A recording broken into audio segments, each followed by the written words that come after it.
نحمدہ ونصلی علی رسولہ الکریم اما بعد فاعوذ باللہ من الشیطان الرجیم بسم اللہ الرحمن الرحیم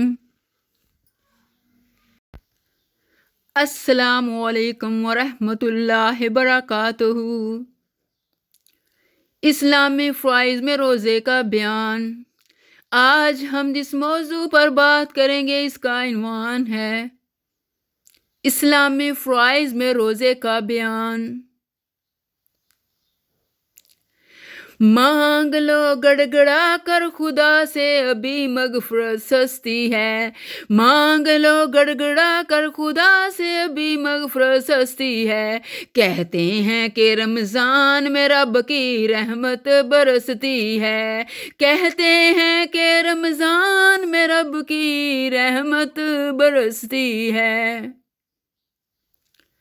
آج کا ہمارا موضوع روزہ کسے کہتے ہیں۔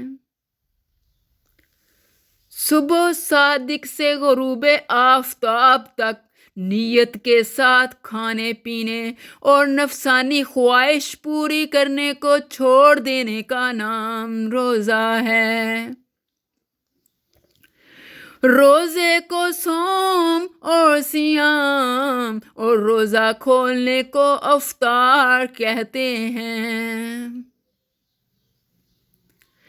ہمارے نبی کریم صلی اللہ علیہ وآلہ وسلم نے فرمایا، سحری کھاؤ کیونکہ سحری کھانے میں برکت ہے۔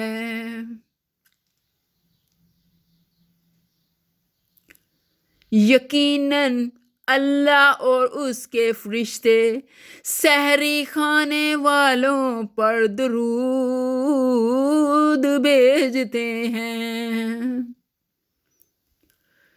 روزے کی اقسام۔ سوال یہ پوچھا جاتا ہے کہ روزے کی کتنی قسمیں ہیں۔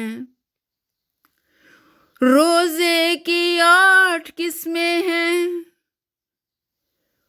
فرض معین، فرض غیر معین، واجب معین، واجب غیر معین، سنت، نفل، مکروہ، حرام۔ اللہ کریم سے دعا ہے اللہ ہم سب مسلمانوں کو قرآن و سنت، قرآن و حدیث کے مطابق زندگی گزارنے کی توفیق دے، آمین۔ فی ایمان اللہ